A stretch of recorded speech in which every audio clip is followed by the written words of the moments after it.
Bienvenue dans la Minute Imo de Julie. Ici, on parle immobilier, sans jargon, sans langue de bois.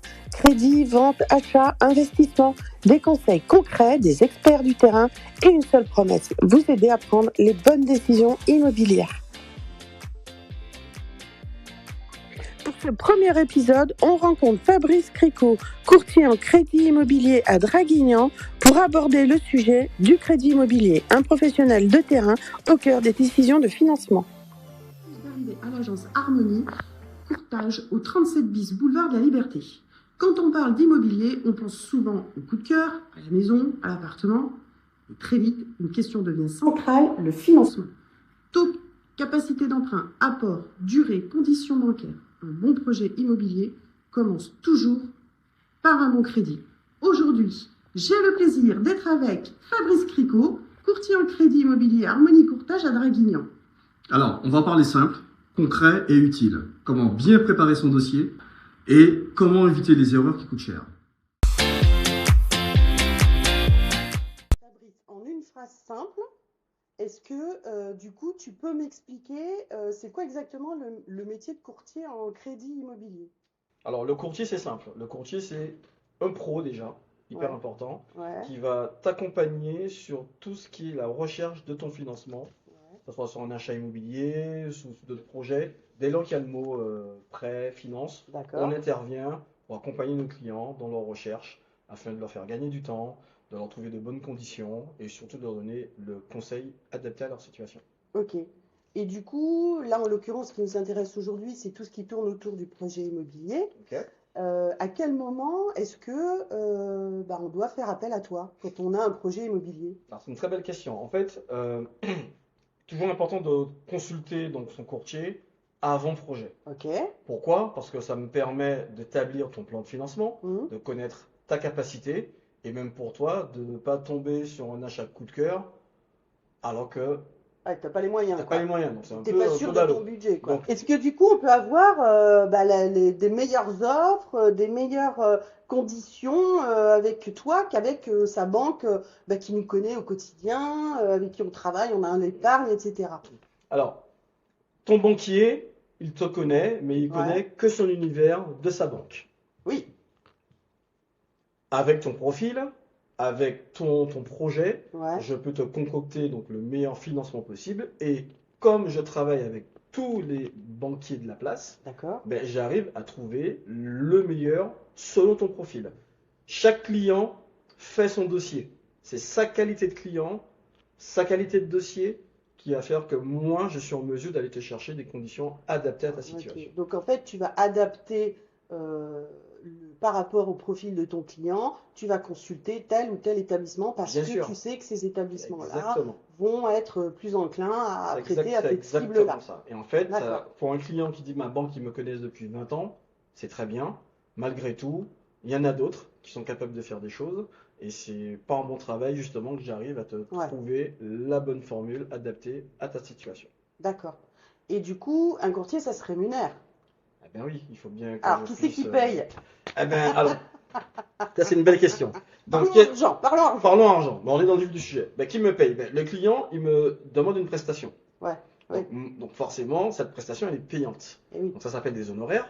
Ouais, Ça devient payant que si et seulement si je lui trouve une solution qui lui convienne, qu'il accepte ouais, ce que je lui trouve et ouais, qu'il finisse le projet avec la banque que je lui trouve. d'accord. D'accord? Donc à ce moment-là, oui, effectivement, il va nous payer. Ok, Tout avant, il n'a pas à sortir d'argent parce que notre étude, elle est gratuite. ok, Maintenant, on a un objectif de résultat. Il faut que je gagne ma vie, il faut que lui soit content, et pour qu'il soit content, il faut que je sois content. Donc pour que tout le monde soit content, je travaille pour être payé et ouais. pour que mon client, au final, soit super content de mon job. Et l'agent immobilier aussi qui soit Et content. l'agent immobilier, forcément, parce qu'on travaille Ouais, tous la c'est main ça. dans la main. Ouais, Et pour revenir sur la question de départ, certaines banques nous rémunèrent aussi. d'accord. Parce qu'eux, ils sont contents qu'on leur apporte un Ok, dossier, un nouveau client, une nouvelle entrée en relation. ok. Donc ça, pareil, ils nous rémunèrent à la fin aussi du dossier. Donc on est rémunéré par le client qui nous Mhm, paye des honoraires mhm, et le banquier nous verse une commission, ça s'appelle une commission bancaire. d'accord. Alors c'est pas fou, mais c'est purement... c'est comme ça. Donc ils nous rémunèrent au nouveau D'accord. client qu'on amène.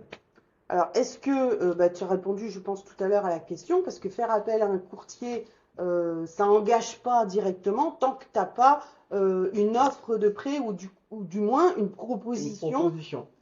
qui tient la route à faire de financement à faire à ton client, quoi. Alors, effectivement, l'idée, tout le monde, enfin, l'idée reçue ou préconçue, Ouais. combien vous allez me coûter? Est-ce que quand je fais un rendez-vous, ça me coûte de l'argent? Non. Comme j'explique à mon client, on se rencontre, je fais le travail donc, de la recherche de financement. Ouais. Si j'arrive à un résultat, et en général, si on prend un dossier, c'est parce qu'on sait que c'est viable et qu'on peut emmener notre client au bout. Mhm. C'est qu'à la fin du process, nous sommes la dernière roue du carrosse en fait. Par contre, l'étude, elle est totalement gratuite. Un client qui veut savoir combien il peut acheter, il ne faut pas qu'il hésite. Au contraire, comme j'expliquais tout à l'heure, il vaut mieux savoir combien on peut mettre sur la table pour acheter un bien que de le faire après avoir trouvé un bien. Oui, ça permet de gagner du temps Et cette, pour tout le monde, en fait, et même cette pour partie-là, l'agent immobilier, ben oui, quoi. et cette partie-là, elle est gratuite. Ouais. Et pour un agent IMO, dont je veux rebondir, un client qui sait combien il peut acheter, Ouais.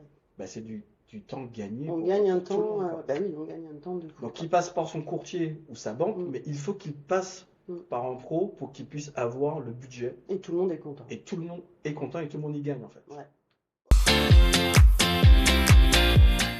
De cas concrets, tu vois, allez, des vrais clients. Allez, go. Allez, on dur. J'ai un primo-accédant. Est-ce qu'il peut encore acheter aujourd'hui? Il veut acheter un appartement, une maison. Est-ce que c'est possible? Oui. Pour un primo-accédant, Oui. est-ce que c'est possible? Oui, c'est possible. Question suivante. Ok. Alors, oui, c'est possible. Alors, je rigole, mais oui, c'est possible. Faut pas se mettre de barrière. On étudie la situation et on donne les consignes, les conseils pour que le projet se passe le plus simplement du monde. Mais oui, c'est possible. Mm.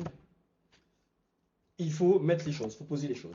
Je gagne tant, j'ai tant d'épargne, on étudie, on peut acheter tant, et go. Et on en revient à ce qu'on disait au départ, il faut venir en amont du projet. Eh oui. Et voilà. Ok. Eh oui. Un investisseur, quand il va emprunter, est-ce que c'est analysé différemment qu'un emprunteur lambda? Alors, un investisseur, c'est quoi? C'est quelqu'un qui achète un bien pour le mettre souvent en location. Ouais, tu vois, en ce moment, par exemple, j'ai un immeuble à Draguignan, là, avec Mhm. 5 apparts qui sont loués. J'ai des clients qui viennent visiter et qui veulent investir. Comment ça peut être analysé au niveau de la banque? Alors, tu as le cas, donc ton cas de figure, tu as un immeuble qui est déjà loué, Ouais, le banquier en face, il est il est très déjà rassuré. il est rassuré. Il y a des rentrées d'argent tout de suite. Ouais, On peut prendre exactement le même cas, sauf que tu as 4 appartements qui ne sont pas loués. Là, le banquier va réagir différemment. On va se baser sur des projections de loyer futurs, ouais. mais on va aussi se dire s'il y a un pépin, s'il y a des locataires qui ne payent pas, comment il fait? Ok. Donc, on va revenir sur ce qu'on disait au début, sur la qualité de son dossier. Est-ce que j'ai de l'épargne pour pouvoir subvenir si j'ai pas de locataire Mm, ou si j'ai pas du tout d'épargne? Ça peut être dangereux. mm, Donc oui, l'étude va être faite au cas par cas, mm. selon le profil des clients, qu'ils aient de l'épargne ou pas d'épargne, selon le projet du client. Mm. J'ai déjà des locataires en place ou j'ai pas de locataires. Donc c'est deux dossiers qui se ressemblent, mais qui seront différents. Ouais. L'approche sera différente parce qu'il y a du risque. Ok. Et quand il y a une approche de risque, le banquier, il faut le rassurer. Ouais. Achat avec travaux. J'ai des maisons ou des appartes qui sont à rénover. Est-ce que c'est plus difficile à financer quand il y a des travaux? Donc, la difficulté qu'on peut rencontrer sur ce genre de dossier, c'est le type de travaux. Ouais. J'achète un bien, je veux refaire la salle de bain ou casser un mur, mettre un IPN et réajuster certaines choses, Mm. refaire du carrelage, l'électricité, la plomberie. C'est plutôt du classique, ça. Ça, c'est du classique. Ouais. Mais j'ai envie de dire, c'est normal. On achète Oui. des maisons qui ont 15-20 ans, C'est ça. on veut remettre à notre goût, C'est donc ça. on est obligé de faire du rafraîchissement, plus, Mm. en mettant du carrelage de maintenant et pas du carrelage des années 80, etc., etc. C'est pas la folie, ça, personne n'a peur. D'accord. J'achète une maison et les fondations de la maison sont touchées, je dois refaire de la toiture, je dois refaire des choses un peu plus costauds. Ok. Là, le banquier va avoir un œil différent sur qui va faire les travaux, si c'est l'entreprise qui a toutes les assurances qui vont avec, etc., etc. C'est pas le même cas que si je dois refaire une salle de bain et chercher le carrelage. Et ouais. Donc l'approche, une fois de plus, elle va être différente. Ouais. Et par rapport à ça, on explique à notre client ce qu'il faut faire pour constituer son dossier de façon sereine pour toujours rassurer, Pour présenter au mieux le dossier, Pour le rassurer rassure le banquier. le banquier. Bien Voilà. sûr. Ok. On parle souvent de dossiers difficiles. Et quand on dit dossier difficile, je te parle des gens qui divorcent. Ah, tiens, pas plus tard. Et vraiment, je te jure, ce midi, j'ai une dame qui m'appelle, qui est en plein divorce. Elle a craqué sur un appartement que j'ai à la vente à Draguignan, qui est en rez-de-chaussée. Elle me dit, je peux pas acheter maintenant. Parce que je suis en plein divorce et que dans ces cas-là, ou les indépendants ou des professions libérales, on dit toujours que c'est plus difficile. Est-ce que c'est plus difficile? Pas possible? Possible? Ce sont des dossiers atypiques. Ah, j'aime bien l'atypique. Un dossier atypique. Dossier atypique, toujours solution. Oui, Alors, le cas effectivement, c'est toujours embêtant, c'est quand on est en cours de divorce et que c'est pas encore, le jugement n'est pas encore tombé, ouais, et que en vrai, tant que c'est pas tombé, on est encore sous la communauté. c'est ça. Donc, comme on est sous la communauté, il faut l'accord du conjoint qui sera le futur ex-conjoint, Oui, tant que le jugement n'est pas prononcé. c'est ça. Une fois sur deux, ça se passe mal. Donc, effectivement, ça peut coincer et il suffit malheureusement de décaler Ouais. et d'avoir des vendeurs qui le comprennent. Pas C'est vrai facile.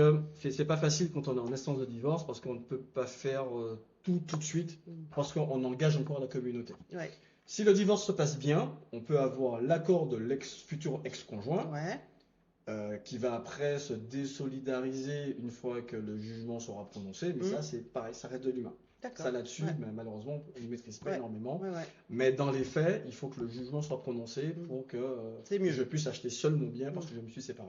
Ok. Tu m'as parlé tout à l'heure des indépendants. Pour moi, c'est même pas atypique. Il faut qu'il ait 3 ans sur sa structure. Je ferai une moyenne de ses revenus. On sort du CDI, donc il faut 3 ans. Voilà. 3 ans Il d'activité. n'y a rien d'extraordinaire. Ok. Les indépendants, on va avoir aujourd'hui en France, il y a beaucoup d'autres entrepreneurs. Et malheureusement, donc c'est un système qui est intéressant. Par contre, pour acheter, vous allez avoir donc la rubrique des revenus bruts Ouais. avec un abattement des fois qui est très conséquent. Et en Ouais. net, ça ne reflète pas ce qu'on gagne. Et oui, bien sûr. Donc la difficulté, s'il y en a une, c'est de faire comprendre qu'on va travailler qu'avec le net Et oui, et pas avec le chiffre d'affaires qu'on a, et oui, ouais. qui apparaît sur la première ligne de Ouais. l'avis d'impôt. Et Pour donc, juste rester sur les indépendants, il y a une catégorie, c'est tapis rouge, c'est tout ce qui est médical. Les oui. infirmières libérales eh oui, n'ont pas besoin les d'attendre 3 ans. médecins, les kinés, Mais dentistes. bonjour, je suis infirmière libérale, on fait du rouge. Parce qu'on sait qu'il y a. Oui, c'est récurrent, c'est Voilà. du régulier, Voilà, c'est de donc, l'indépendant. La patientèle mais, qui va être reprise. Enfin, voilà.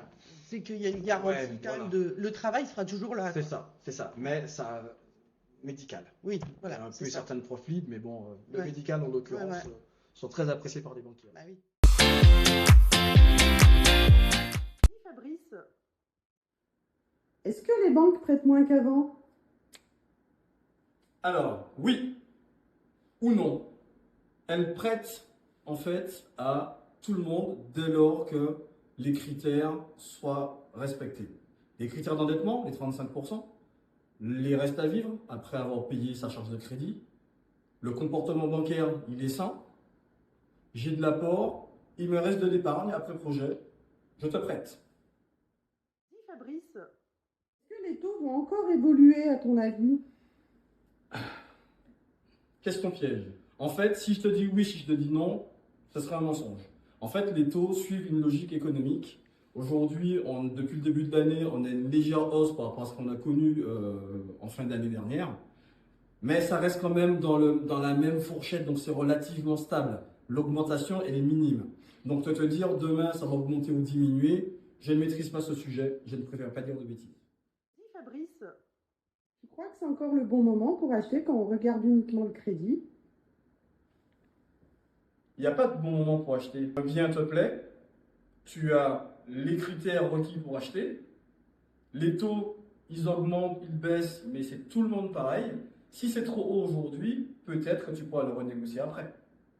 Tu peux acheter.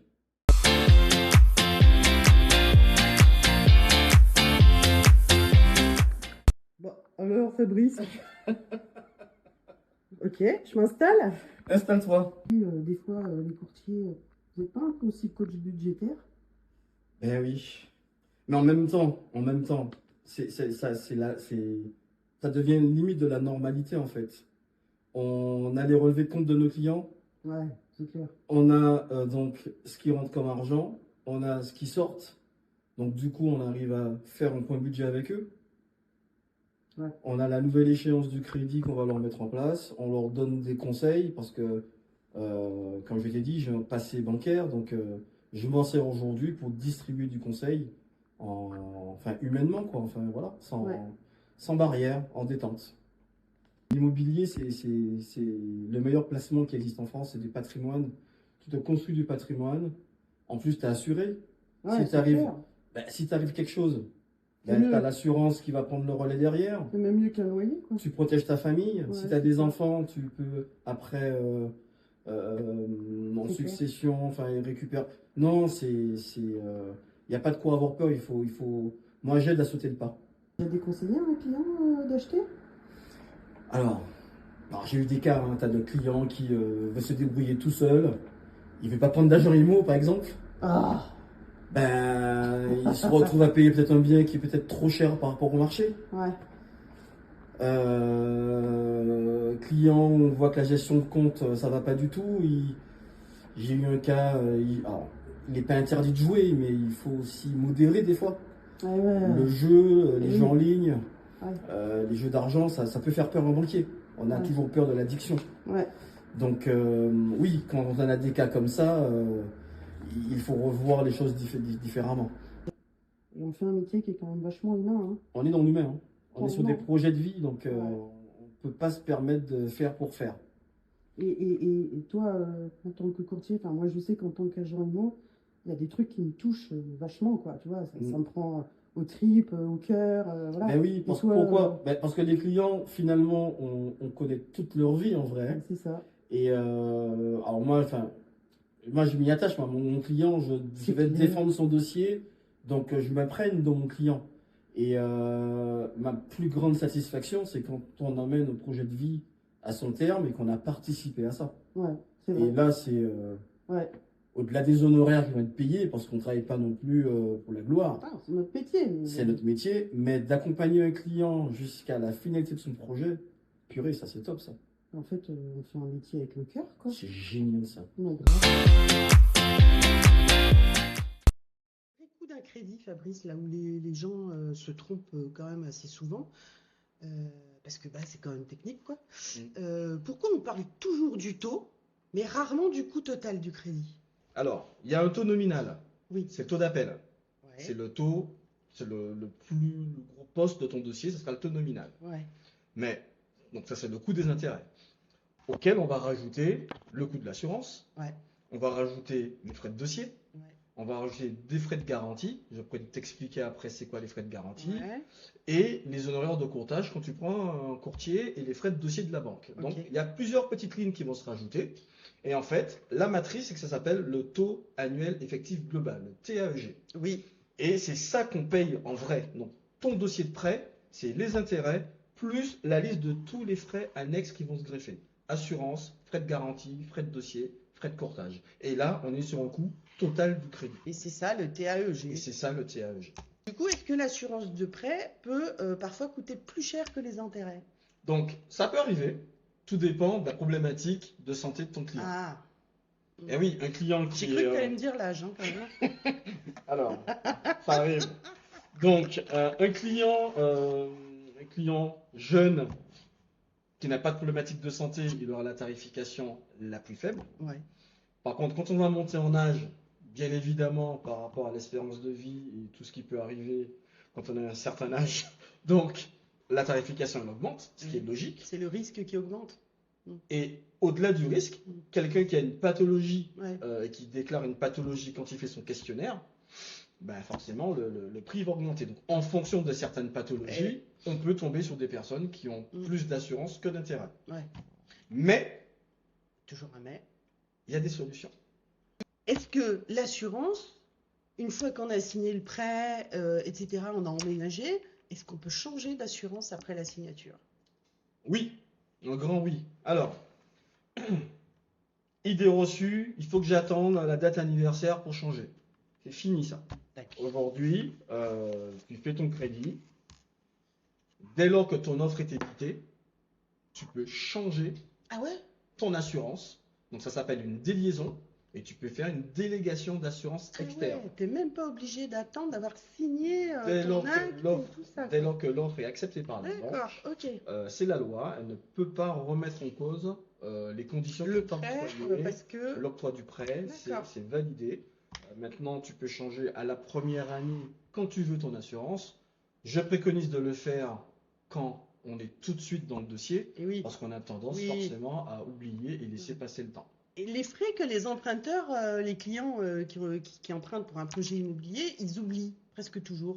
Ben, c'est ce qu'on disait tout à l'heure. On retient souvent le taux Ouais. nominal avec les intérêts. Ouais. Ça, c'est normal. Nous ne sommes pas des machines. Mais effectivement, dans la liste que je t'ai donnée tout à l'heure, tu as des frais de garantie. Et oui. Les frais de garantie, c'est ce qui permet à la banque de se protéger Mm. donc, pendant la durée du prêt. Donc Mm. ça, c'est de l'argent que les clients vont devoir mettre sur la table. Mm. Les frais de dossier de la banque, Mm. personne ne travaille gratuitement. Non. Donc, Ni une banque, ni un courtier. ni un courtier. Parce donc, que le courtier, vous avez des bien honoraires, sûr, mais la banque, la elle a banque, des elle a ses frais. frais de dossier. Eh oui, oui, Donc, oui, qui les peuvent frais- monter haut, quoi. il faut payer ses frais de dossier. Ouais. Les frais de courtage, il faut aussi les payer. Ouais. On peut aussi avoir des frais de dossier à payer aussi à un assureur. Eh oui. Donc, il n'y a pas que le taux, il n'y a pas que les Il frais n'y a de pas que le notaire. prêt, il n'y a pas que le montant. Ah oui, parce que quand j'achète, j'achète mon bien et des frais de notaire. Donc, Eh mon oui. compte financement, c'est 100 000 euros d'achat et 10 000 de frais de Ouais. notaire. Non, il y a encore des petits frais qui vont tout Ouais. à fait. Ok. Justement, on est là, et dès le premier rendez-vous, même pour un calcul basique d'enveloppe, on est en mesure de te détailler l'ensemble de tous les frais qui vont être associés à ton financement. Et du coup, un crédit sur 20 ou 25 ans, ça change quoi en fait? Bah, déjà la durée, plus c'est long, moins ta mensualité elle sera un peu plus faible. Ouais. Sur 25, tu vas payer un peu moins que sur 20. Ouais. Mais en même temps, sur 20, le taux il sera normalement plus faible que sur 25. Ok. Donc, il y a un calcul savant de gain d'intérêt ou est-ce que je veux du confort dans ma vie de tous les jours. Comment la banque, elle raisonne, comment les établissements bancaires ils raisonnent, c'est quoi les critères les plus importants pour qu'une banque dise oui? Alors, avant qu'une banque dise oui, elle va étudier le client. Ouais. Dans le jargon bancaire, on va parler de scoring, on va parler de comportement bancaire, comment le compte il est géré, Mhm. est-ce que le client il respecte son découvert autorisé, est-ce qu'il a des rejets de prélèvement. Mhm. Donc toutes ces petites choses-là mis bout à bout donnent un profil client. Ok. C'est le plus important. D'accord. On peut gagner beaucoup d'argent ou gagner des sommes modestes. Le plus important, c'est le comportement bancaire. D'accord. Est-ce que je sais gérer mon compte? Est-ce que je respecte la convention que j'ai avec ma banque? Parce que le nouveau banquier qui va prendre un nouveau dossier, il veut des clients qui soient Sur une propres gestion en bon père de et qui ont famille, des quoi. gestions correctes et Ok. pas des gestions un peu en dents de scie. Le CDI, c'est toujours indispensable aujourd'hui pour pouvoir Alors. emprunter? Le CDI, contrat à durée indéterminée. Ouais. D'accord? Ça rassure un banquier. Oui. À un instant T, on est client, on fait un prêt et j'ai un contrat à durée indéterminée. Ouais. Mais aujourd'hui, il existe deux types de contrats. Oui. On peut avoir des CDD, ça peut Ouais. être un choix de vie. On Ouais. peut avoir des intérimaires, Oui. ça peut être un choix de vie. Ouais. On a des intermittents du spectacle, Oui. c'est un choix de métier et un choix de vie. Ouais. On a les assistantes maternelles, Oui. qui sont considérés comme des contrats précaires. Oui, c'est vrai. Donc, tous ces gens-là, ils peuvent emprunter à certaines conditions. D'accord. Donc, le CDI, on n'en parle pas. On sait qu'un CDI, ça valide déjà le dossier une Mm. fois que la période d'essai elle est passée. Mais si j'ai un client en CDD, un intérimaire ou autre, mais il faut juste qu'il puisse me justifier qu'il a 3 ans dans ce mode de vie, D'accord. je ferai la moyenne de son activité. Au niveau du taux d'endettement, alors, aujourd'hui? Alors, le taux d'endettement en France, c'est 35% des revenus qu'on gagne. Ok. D'accord? Les revenus nets. Des revenus nets. Ok. Donc, ce qu'on déclare aux impôts, en fait. Exactement. Ok. Donc, c'est un tiers des revenus. D'accord. Donc, il faut qu'on soit assurance comprise dans ces fameux 35%. Ok. Assurance comprise. Exactement. C'est 35%. Quand on veut faire un financement, est-ce que l'apport est obligatoire? et à quoi il sert vraiment pour les banques? Alors, aujourd'hui, l'apport, il est obligatoire chez 90% des banquiers. La banque doit, elle, financer maximum le prix du bien. Oui, Donc, on d'accord. achète un bien qui coûte 100 000 euros, on aura à peu près 7 à 8% de frais de notaire, Oui, plus des petits frais annexes. On arrivera rapidement aux 10%. ok. Ces fameux 10% doivent sortir de la poche du client. Et l'âge, on en parle de l'âge pour Alors, emprunter? toujours, il y a des réglementations, il y a des espérances de vie, il y a des vies au boulot, on travaille pas toute notre vie. Donc à un moment donné, quand on va prendre notre retraite, on sait qu'on a une perte de revenus. Oui. Donc forcément, cette donnée-là, elle est importante Eh oui. entre quelqu'un qui va faire un achat quand il a 30 ans et si je vais prendre mon cas, moi j'ai 50 ans aujourd'hui. La durée maximum, c'est 75 ans. Ouais. La retraite, normalement, c'est 62, 63, 64. On ne sait plus dans quel. Il faut qu'on tienne compte de cette baisse de revenus oui. en fin de carrière ou au départ à la retraite. Donc, une fois de plus, chaque situation, une solution peut être trouvée. Ouais. Nous ne sommes pas des magiciens. Ouais. Maintenant, on essaiera toujours d'adapter la durée du financement à l'âge de notre client. Ok. L'incidence de l'âge, elle va plus avoir lieu sur l'assurance. Oui. Et du coup, ça va impacter le taux d'endettement. Donc ça peut impacter le taux d'endettement. Il y a un terme un peu technique, genre, je veux pas être donc le taux d'usure, je sais pas si Alors, moi, je connais, mais on en a beaucoup parlé. on en a beaucoup parlé, oui, il y a oui, un oui. peu de temps. Oui. On peut avoir des problématiques de taux d'usure. Eh oui. Alors là, je vais aller voir mon courtier préféré parce que j'ai des questions à lui poser. Allez, on y va. Salut Fabrice. Première question, à quoi on reconnaît un bon courtier? Alors, un bon courtier, c'est quoi? Bah, c'est quelqu'un qui va écouter le projet de son client, qui va l'accompagner et qui va lui donner les explications les plus simples du monde. Ouais. La finalité, c'est qu'il soit content Bah oui. et qu'il ait son projet. Bon, ok. Alors, Et un conseil simple, tu vois, j'ai un client, il va acheter, mais pas tout de suite, dans 6 à 12 mois. ouais. Et il me dit, ouais, bah, votre courtier, qu'est-ce qu'il pourrait me donner comme conseil? Bon, un truc simple, quoi. C'est quoi le meilleur conseil? Bah, la préparation de son projet, Non, bah, tout ouais. simplement. On Ouais. prépare son projet, mais là, c'est du luxe, hein. D'avoir Le 3, temps. 4, 6 mois pour préparer son dossier. Mm. Je signe tout de suite, j'adore.